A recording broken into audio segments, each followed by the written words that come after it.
ഷഹാദ നമ്മൾ ഇന്ന് 21-ാം നൂറ്റാണ്ടിലെ മുസ്ലിമീങ്ങൾക്ക് ഏറ്റവും കൂടുതൽ അനിവാര്യമായ അമല് നമ്മുടെ ഖൽബിന്റെ ഉള്ളിൽ ഈമാൻ ഉറപ്പിക്കലാണ്. സ്കെപ്റ്റിക്കുകളായി, സംശയരോഗികളായി തൗഹീദിനെ കുറിച്ച്, അള്ളാഹുവിനെ കുറിച്ച്, ദീനിനെ കുറിച്ച്, ഷഹാദത്തിനെ കുറിച്ച്, അള്ളാഹുവിന്റെ അസ്തിത്വത്തെ കുറിച്ച് തെറ്റിദ്ധാരണകളും ചർച്ചകളും ആരോപണങ്ങളും ഇസ്ലാമിനെതിരെ ചളിവാരിയെറിയുകയും ചെയ്യുന്ന ആളുകളുടെ വാക്കുകളും യൂട്യൂബ് ക്ലിപ്പുകളും കേട്ടിട്ട് ഈമാനിന് തുരങ്കം വന്നു പോയിട്ടുണ്ടെങ്കിൽ അത് പരിഹരിക്കേണ്ട സമയമാണിത്. ഈമാൻ ഖൽബിൽ ഉറച്ചിട്ടുണ്ടെങ്കിൽ അവരാണ് മുവഹിദ്. തൗഹീദിന്റെ ആളുകൾ എന്ന് പറയുന്നത് ഷഹാദത്ത് കലിമ മനസ്സിൽ ഉറപ്പിച്ചവരാണ്. എന്നാൽ അവരും തെറ്റ് സംഭവിക്കാം. തെറ്റ് സംഭവിക്കുന്നതിന് വിരോധമില്ല, നമ്മൾ മനുഷ്യരാണ്.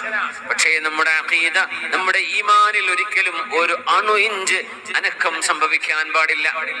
ലാ ഇലാഹ ഇല്ലല്ലാഹ്, അല്ലാഹുവേ പ്രപഞ്ചത്തിന്റെ അധികാരി നീയാണ്.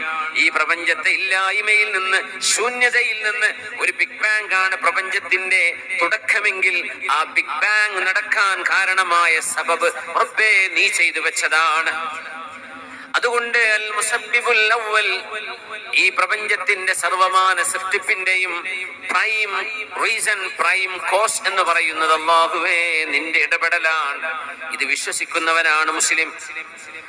നിന്റെ പരിശുദ്ധരായ അമ്പിയാക്കന്മാർക്ക് ഖാത്തിമുൻ നബിയനായി വന്ന ലോകത്തിന്റെ ഗുരുവാണ് അല്ലാഹുവേ. നീ സൃഷ്ടിച്ച മനുഷ്യരിൽ വെച്ച് ഏറ്റവും നല്ല സ്ഫുടം ചെയ്തെടുക്കപ്പെട്ട സഫുവത്തുൽ ഖൽഖാണ് മുഹമ്മദ് റസൂലുള്ളാഹി എന്ന അവിടുത്തെ റസൂൽ.